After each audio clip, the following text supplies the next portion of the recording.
할렐루야. 주님의 은혜와 평강이 우리 모두에게 함께 하시길 바랍니다. 기도하는 사람이 승리합니다. 영적 거장, 기도의 능력을 저술한 영적 거장 E.M. 바운즈는 기도에 관하여서 이렇게 말하였습니다. 기도는 모든 것 중에서 가장 쉽지만 가장 어렵다. 기도는 가장 약하지만 가장 큰 능력이다. 오늘과 같이 기도의 불이 꺼져가는 그런 시대에 기도의 사람을 찾는 것이 점점 어려워지는 것 같습니다. 오늘은 기도하는 사람이 승리합니다 라는 제목으로 말씀을 전하고자 합니다. 그 전에 제 여동생 이야기를 잠깐 한 토막 하고자 하는데요. 제게는 여동생이 한 명 있습니다.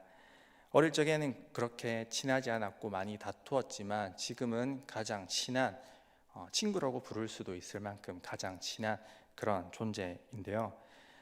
지금은 애를 키우느라 잘 그러지 못하는 것 같은데 청년 시절에는 참으로 열심히 기도를 했던 그런 기억이 납니다. 기도하시는 어머니를 닮아서 기도에 아주 열심인 그런 아이였습니다. 한참 기도를 많이 할 때는 청년 시절에는 여간도 열어주셔서 그 한 사람을 위해서 기도할 때 그 한 사람의 영적 상태도 보게 되고 환상 가운데서 그 사람이 어떤 사람 삶으로 살아가고 있는지를 이렇게 보는 그런 경우도 있더라고요. 그럴 때는 괜히 기도를 부탁하는 게 겁이 날 정도로 괜히 내 얘기를 했다가 오빠의 그런 상황을 보게 될까 봐 겁이 날 정도였기도 했습니다. 그런데 사실 제 동생은 그렇게 잘난 것 없는 그런 인생을 살고 있었습니다. 성격이나 학업, 직장 그다지 내세울 게 없는, 재능도 그렇게 많지 않은 그런 아이입니다.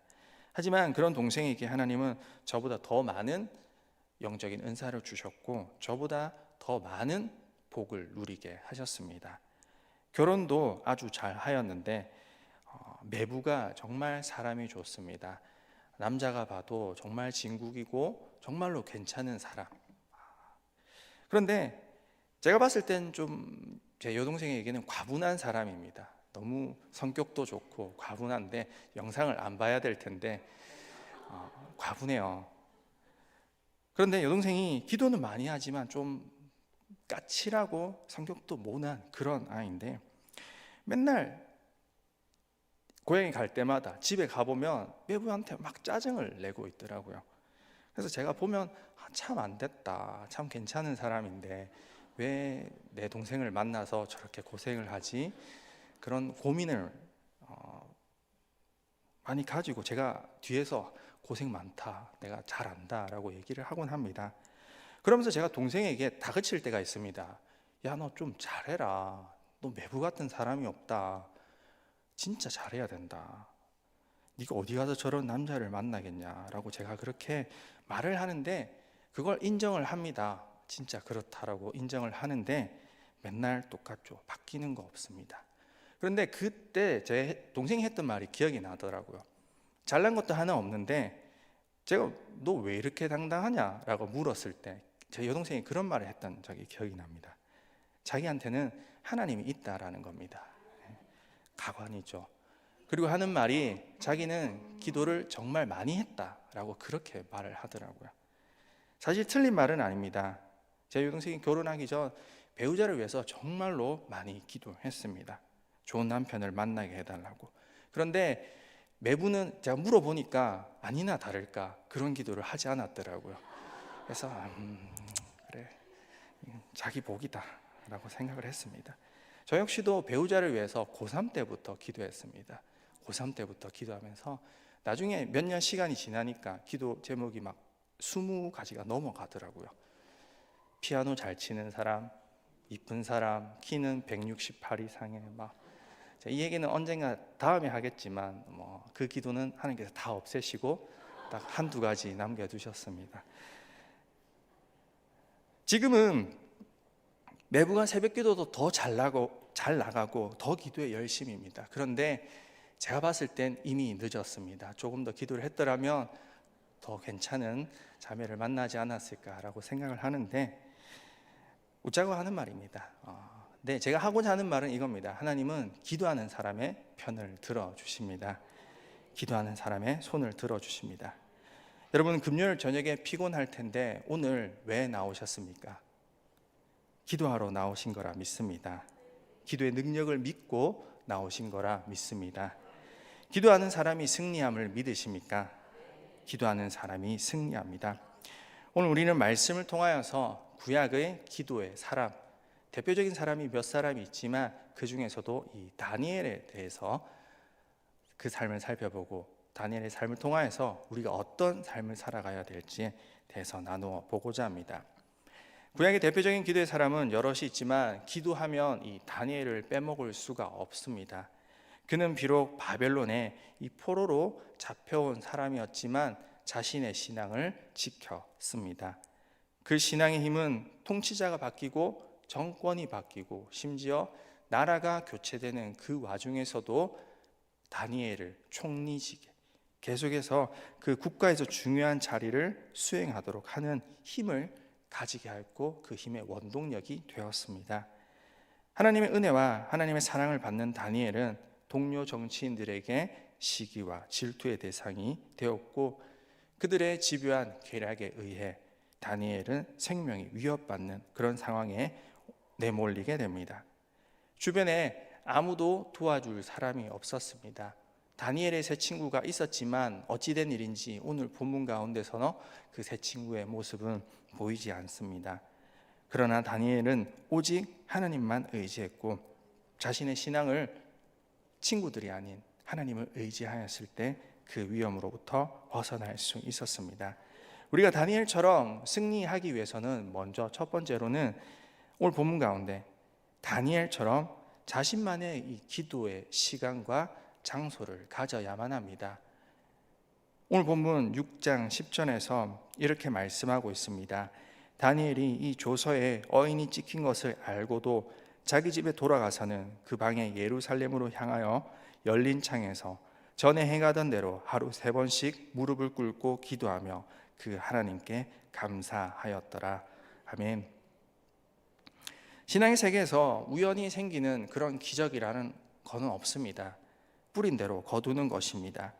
다니엘처럼 신앙을 견고히 하려면 자신만의 기도의 시간과 기도의 장소가 있고 하나님을 만나는 그런 곳이 있어야 됩니다.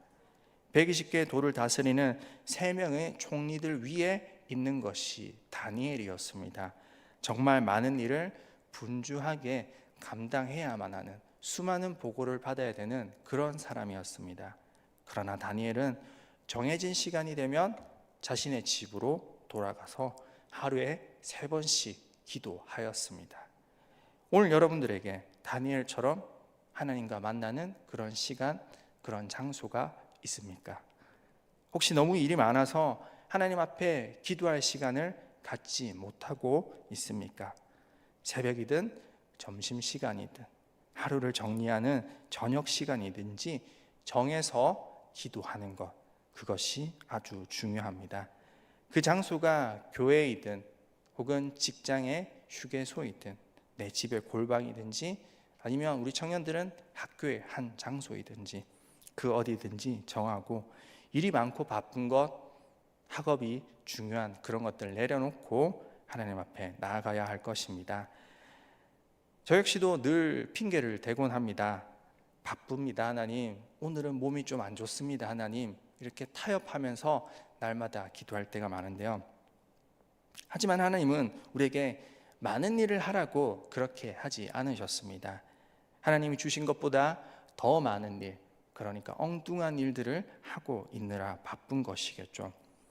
하나님의 뜻에서 벗어나지 않고 옳게 하나님의 능력을 잊기 원하신다면 하나님의 뜻대로 해야 합니다.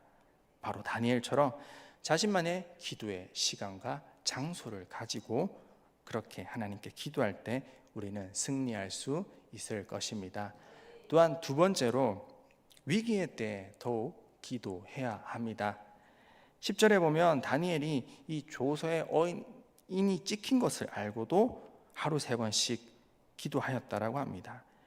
다니엘은 하나님께 기도하는 것이 그때 당시 바벨론의 법으로는 위법이었고 그것이 잘못인 것을 알았지만 변함없이 하나님께 기도하였습니다. 다니엘은 자신의 지혜로 자신의 생명을 구하는 그런 행동을 하지 않았고 오히려 더 기도할 뿐이었죠. 시험의 때 사람 앞에서 하나님을 시인하는 것이 참으로 중요합니다. 마태복음 10장 32절에 보면 누구든지 사람 앞에서 나를 시인하면 나도 하늘에 계신 내 아버지 앞에서 저를 시인할 것이요 라고 말씀합니다. 다니엘은 믿음의 사람으로서 위기의 순간에도 자신의 본분을 변함없이 행하였습니다. 그리고 그 어떤 이유로도 기도하는 일을 쉬지 않았습니다. 혹시 최악의 상황이라면, 지금 내가 위기의 상황을 겪고 있다라면 그때가 바로 최상의 기도 응답을 받을 그때임을 기억하시고 기도의 자리로 나아갑시다. 지금이 인생 최악의 상황이라면 더욱 힘을 내어 기도하시길 바랍니다. 세 번째로, 또한 다니엘은 자신을 위해 기도하지 않고 공동체를 위하여 기도하였습니다. 오늘은 이걸 대해서 제가 조금 더 깊이 있게 얘기를 하고자 하는데요. 오늘 보면 다음 다니엘서 9장 4절부터 19절에는 기도의 사람 다니엘이 드린 그 기도문이 들어가 있습니다. 6장에는 다니엘이 어떻게 기도했다라고 기도의 모습에 대해서 설명하고 있는데 9장부터는 진짜 기도했던 그 내용을 쓰고 있죠. 그가 드린 기도가 무엇인지를 통해서 우리 역시도 그렇게 기도해야만 할 것입니다. 다니엘서 9장 4절부터 10절까지 말씀 우리 한번 찾아볼까요? 다니엘서 9장 4절부터 10절까지 말씀, 저와 여러분 번갈아 그렇게 교독하도록 하겠습니다. 다니엘서 9장 4절부터 10절까지 말씀입니다. 내 하나님 여호와께 기도하며 자복하여 이르기를, 크시고 두려워할 주 하나님, 주를 사랑하고 주의 계명을 지키는 자를 위하여 언약을 지키시고 그에게 인자를 베푸시는 이시여, 우리는 이미 범죄하여 패역하여 행악하며 번역하며 주의 법도의 규례를 따라싸우며 우리가 또 주의 종 선지자들이 주의 이름으로 우리의 왕들과 우리의 고관과 조상들과 온 국민에게 말씀한 것을 듣지 아니하였나이다. 주여, 공의는 주께로 돌아가고 수치는 우리로 돌아오니 오늘과 같아서 유다 사람들과 예루살렘 거민들과 이스라엘 가까운 곳에 있는 자들이나 온 곳에 있는 자들이 다 주께서 쫓아내신 각국에서 수치를 당하였사오니 이는 주께 죄를 범하였습니다. 주여, 수치가 우리에게 돌아오고 우리의 왕들과 우리의 고관과 조상들에게 돌아온 것은 우리가 주께 범죄하였음이니다마는 우리 하나님께서는 긍휼과 용서하심이 있사오니 이는 우리가 주께 패역하였음이오며 함께 우리 하나님 여호와의 목소리를 듣지 아니하며 여호와께서 그의 종 선지자들에게 부탁하여 우리 앞에 세우신 율법을 행하지 아니하였음이니이다. 아멘. 자, 이 다니엘이 드린 기도는 내용상 장르로 분류하면 참회 기도라는 장르로 분류가 됩니다. 이러한 참회 기도의 형식은 비단 다니엘만이 드렸던 그런 기도는 아닙니다. 내용상, 구성상, 그 형식상 말이죠. 여기서 참회 기도란 개인이나 공동체 혹은 공동체를 대신한 개인이 하나님께 직접 드리는 기도로서 회개의 행위로 죄를 고백하고 용서를 간구하는 것을 말합니다. 이러한 참회 기도의 형식은 페르시아 시대가 끝날 무렵에는 널리 받아들여진 하나의 종교적 예전이었다라고 그렇게 말하고 있는데요. 하나의 예배 형식으로 정착하게 되었다라고 그렇게 말하고 있습니다. 이게 무슨 말이냐면 다니엘서 9장 4절부터 뒤에 나오는 19절까지 그의 기도가 다니엘만이 드렸던 어떤 특별한 기도가 아니라는 것입니다. 다니엘의 기도와 같은 그런 내용들은 구약 성서 안에서도 흔히 발견이 되는데요. 시편 2편, 8편, 9편에도 그런 형식의 기도들이 있고 에스라서에 나오는 9장 6절부터 15절까지 나오는 에스라의 기도, 그리고 느헤미야의 기도, 느헤미야 1장과 9장에 나오는 그 기도, 바벨론 포로기쯤부터 그리고 포로기를 지난 그 뒤에 나오는 여러 기도문에서 이런 내용들이 발견이 됩니다. 성경 외의 자료에도 나옵니다. 바벨론 포로기 당시에 이스라엘의 문헌인 바룩의 편지에도 나와 있고 제1 에스드라서 70인경의 아사랴의 기도에도 이러한 내용이 거의 흡사한 기도 내용이 거의 비슷합니다. 그리고 사해의 쿰란 동굴에서 발견된 자료에서도 이러한 참회 기도는 종종 발견이 됩니다. 즉 다니엘의 기도가 그 동시대에 살았던 사람들이 드렸던 그런 기도라는 것이죠. 그 뼈대와 형식이 다니엘만이 드린 어떤 특별한 기도가 아니라는 것입니다. 자, 그렇다면 다니엘은 왜 그러한 기도를 하나님께 올려드렸을까요?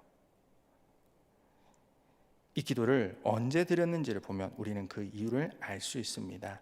다니엘서 9장 21절 우리 다 같이 찾아서 같이 한번 읽도록 하겠습니다. 다 함께 시작.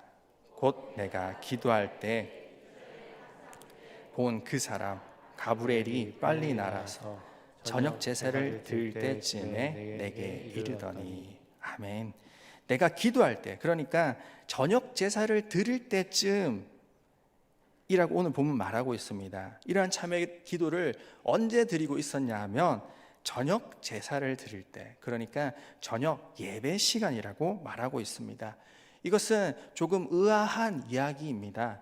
왜냐하면 다니엘은 현재 예배를 드릴 수 없는 상황이기 때문이죠. 본토 유다 땅에서 끌려나와 포로민으로, 처음에는 바벨론의 포로였지만 9장에서는 이제 페르시아의 왕의 신하로 있는 그런 상황이 되어 있는데요. 말이 신하이지 끌려온 포로라는 것은 변함없는 사실입니다.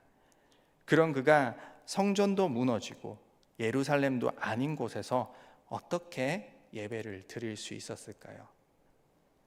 지금은 우리가 어디서든 유튜브로도 예배를 드릴 수 있고 어느 장소에서든지 예배를 드릴 수 있다라고 생각하지만 이때 당시로는 그런 개념이 아니었습니다. 예배 드린다 하면 무조건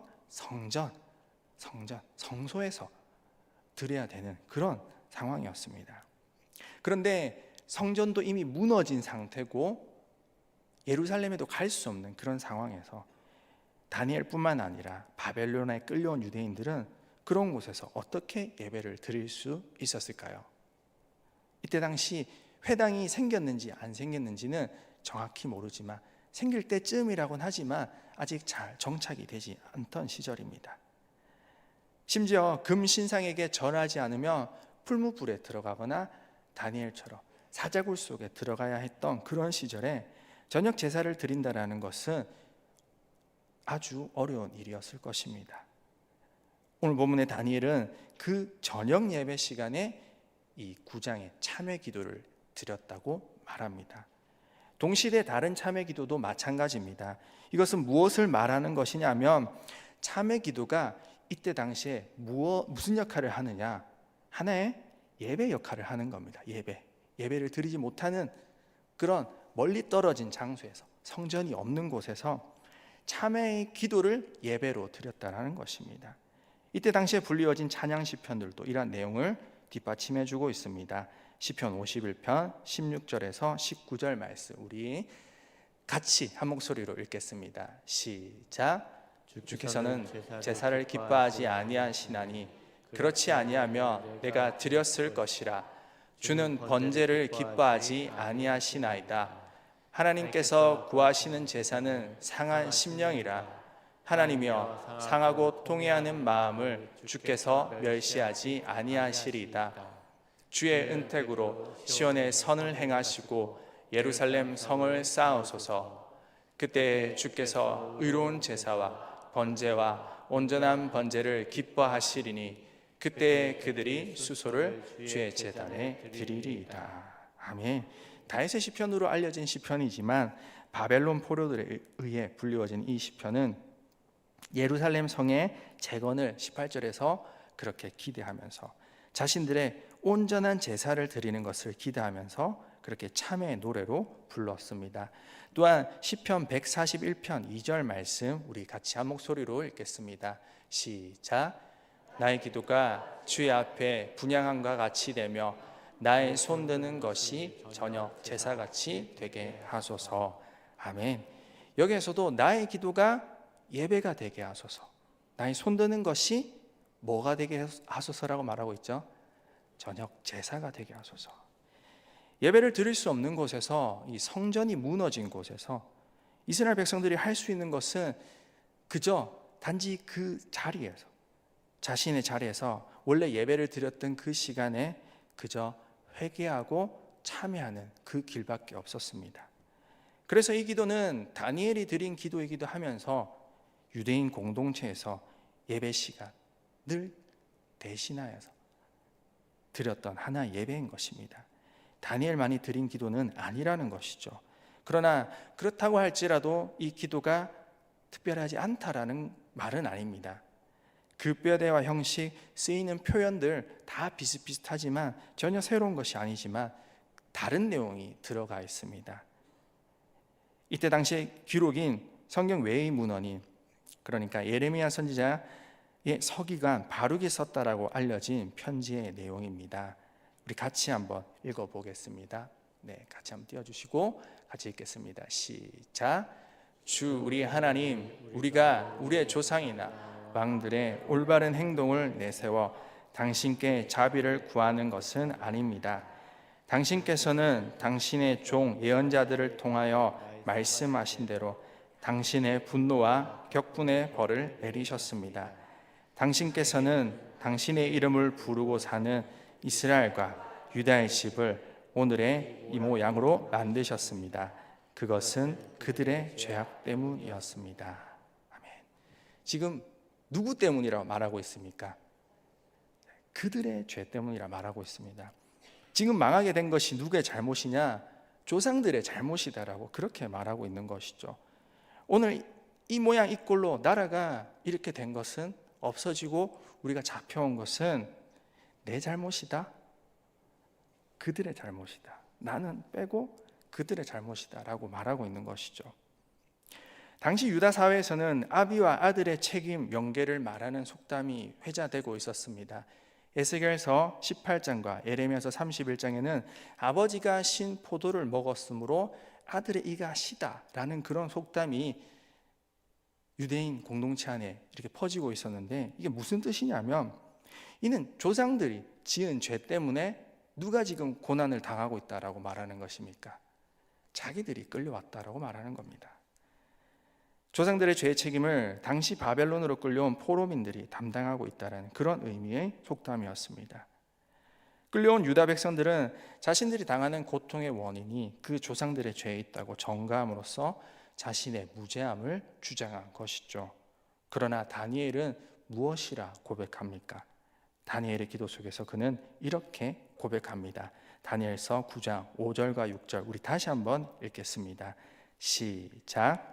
우리는 이미 범죄하여 패역하며 행악하며 반역하여 주의 법도와 규례를 떠나싸우며 우리가 또 주의 종 선지자들이 주의 이름으로 우리의 왕들과 우리의 고관과 조상들과 온 국민에게 말씀한 것을 듣지 아니하였나이다.